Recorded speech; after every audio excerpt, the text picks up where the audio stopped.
तो चलिए हम लोग यहाँ पे 5 नंबर क्वेश्चन को देखेंगे। इससे पहले भी हमने इस तरीके का क्वेश्चन को देखा था, आपको बताया था कि यहाँ पे बोला है कि सबसे बड़ी संख्या ज्ञात करना है। जब भी आपको सबसे बड़ी संख्या अगर बोला जाए ना इस तरीके के क्वेश्चन में, सबसे बड़ी मतलब हाईएस्ट कॉमन फैक्टर होता है, हमने बताया था हाईएस्ट कॉमन HCF की बात बोल रहा है, ठीक है।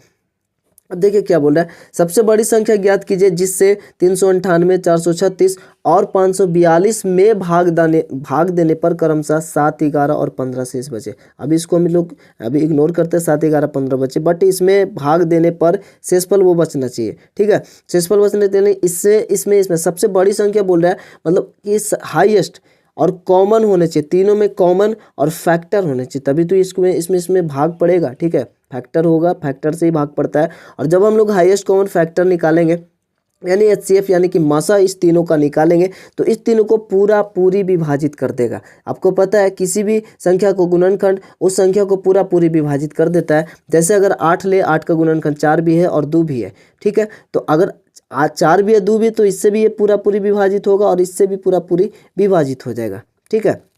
तो ये होता है। तो इसमें सब में भागा देंगे, शेषफल 0 आएगा। लेकिन अपने को 7, 11 और 15 बचाना है, तो हम लोग क्या करेंगे, इसमें से 7 घटा दें, इसमें से 7 बचाना है तो इसमें 7 घटाएंगे, इसमें 11 बचाना है, इसमें से 11 घटाएंगे, और सब 542 में से 15 बचाना है तो उसमें से 15 घटाएंगे, और जो संख्या बचेगा उसका हाईएस्ट कॉमन फैक्टर निकालेंगे। यानी कि उसका वो संख्या निकलेगा, कॉमन चीज़, सबसे बड़ा कॉमन फैक्टर जो जिससे वो संख्या विभाजित हो जाएगा, ठीक है। अभी देखिए क्या बोल रहा है कि शेषफल 111, 7, 11, 15 बचना चाहिए, ठीक है। तो 398 है, ठीक है। तो 398 से हमको पहले 7 घटाना है, और अगर 7 घटाएंगे तो यहाँ पर 391 बचेगा, ठीक है। उसके बाद 436 है, 436 में कितना, 11, तो 11 अगर घटाएंगे तो कितना बचेगा, देखिए 6 घटाएंगे तो 30 बचेगा, 5 घटाएंगे 425 बचेगा, ठीक है। 425 बचेगा ना, यहाँ पे जोड़ेंगे तो 5, 1, 6, 2, 3, 36 हो जाएगा। फिर से वापस से उसके बाद 542 में से कितना बचाना है, तो इसमें से 15, तो 15 घटाएंगे, शेष आ जाएगा 15। तो 15 घटाएंगे ना, तो 12 में से 5 गया 7, 3 में से 1 गया 2, और ये 527। तो 527 और 15 अगर जोड़ेंगे 7, 5, 12, और उसके बाद 2, 1, 3, 1, 4 और 5 का 5, तो ये हमारा आया संख्या, ठीक है। ये आया शेषफल। हम लोग 7 इसमें से घटा दिए, चूँकि 7 लाना था, शेषफल 11 घटा दिए, चूँकि 11 लाना था, शेषफल 15 घटा दिए, चूँकि 15 लाना था, शेषफल जो हमारे पास आया 391 आया, 425 आया और 527 आया। तो इसका हम लोग HCF निकालेंगे, ठीक है। इसका जो HCF निकलेगा वो इसको विभाजित करेगा, ना कि इसको विभाजित करेगा, क्योंकि इसको हमने HCF निकाला है, हाईएस्ट कॉमन फैक्टर, सबसे बड़ी संख्या, जो इसको विभाजित कर देगा। लेकिन इसमें तो ज़्यादा है ना 7, तो इसमें 7 बच जाएगा, इसमें 11 बच जाएगा, इसमें 15 बच जाएगा, क्योंकि इससे ज़्यादा है, जितना ज़्यादा रहेगा उतना बच जाएगा, ठीक है। तो इसका आंसर क्या होगा, तो अभिष्ट संख्या जो है ना, अभिष्ट संख्या यानी सबसे बड़ी संख्या, अभिष्ट संख्या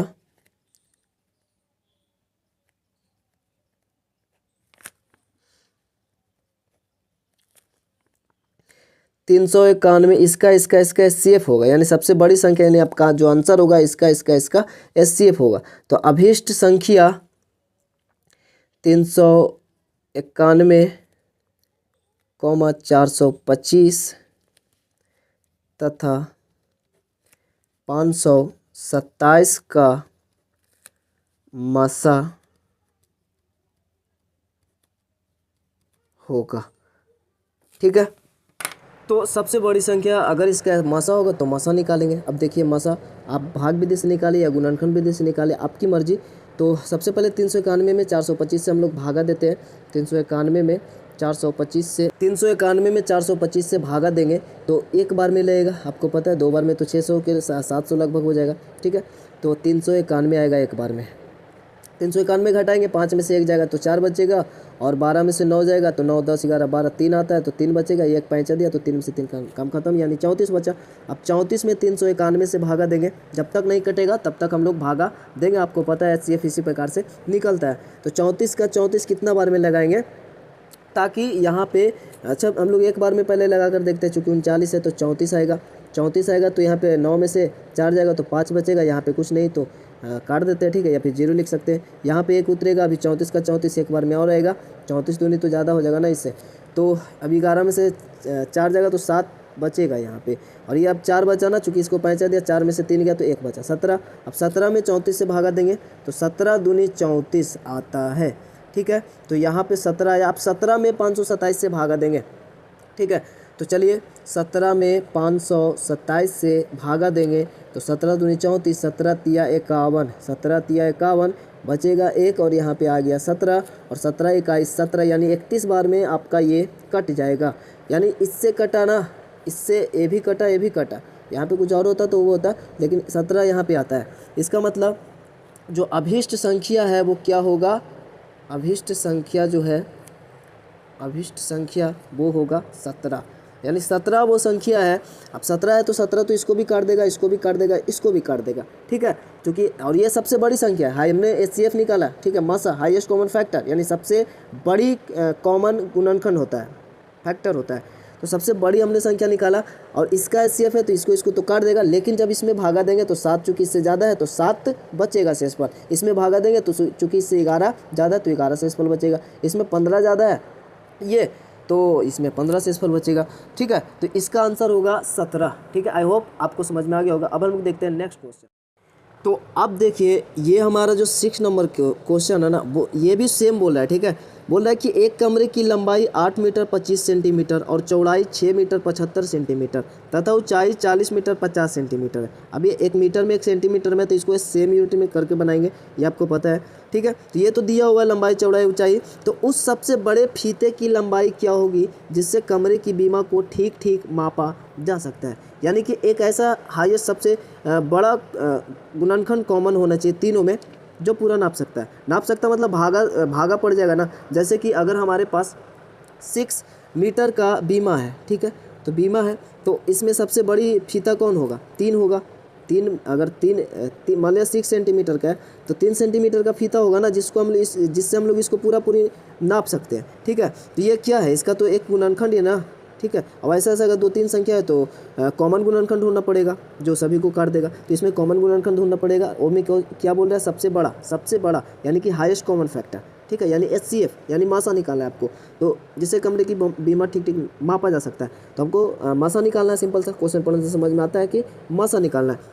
सबसे पहले यूनिट सेम करेंगे तभी मासा निकलेगा ना, क्योंकि हमें अगर भाग विधि से निकाले या गुणनखंड विधि से निकाले तो इसमें यूनिट सेम करना पड़ेगा। और अगर मीटर में अगर सबको बदलेंगे तो देखिए पॉइंट में आएगा, क्योंकि 25 सेंटीमीटर है ना, इसमें भागा देंगे तो ये पॉइंट में आएगा, जोड़ेंगे तो पॉइंट में आएगा। आप देख ले 8 मीटर 25 सेंटीमीटर को अगर मीटर में चेंज करेंगे तो पॉइंट में आएगा, लेकिन अगर इसको भी सेंटीमीटर में बदल दें, 8 मीटर को, ये सेंटीमीटर में ऑलरेडी है तो ये पॉइंट में नहीं आएगा। तो हम लोग 8 मीटर और 25 सेंटीमीटर जो है, ठीक है, 25 सेंटीमीटर जो है, अभी इसको चेंज कर लेते हैं सबसे पहले तीनों को। तो चेंज करेंगे तो देखिए 8 मीटर बराबर कितना होता है, 800 सेंटीमीटर, 1 मीटर बराबर 100 सेंटीमीटर होता है, तो 8 में कितना होगा 800, तो 800 सेंटीमीटर यह हो गया, हम लोग यहाँ पे ऐसा लिखते हैं। और फिर प्लस में जोड़ देंगे, चूँकि अब दोनों सेंटीमीटर में हो गया ना, तो अब तो दोनों एक साथ जुड़ जाएंगे। ये 25 सेंटीमीटर है तो 25 सेंटीमीटर है, कितना आएगा 825 सेंटीमीटर, तो 825 सेंटीमीटर हमने लिख दिया।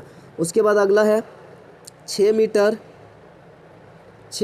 75 सेंटीमीटर है, 6 मीटर 75 सेंटीमीटर है, तो 6 मीटर मतलब 600 सेंटीमीटर, ठीक।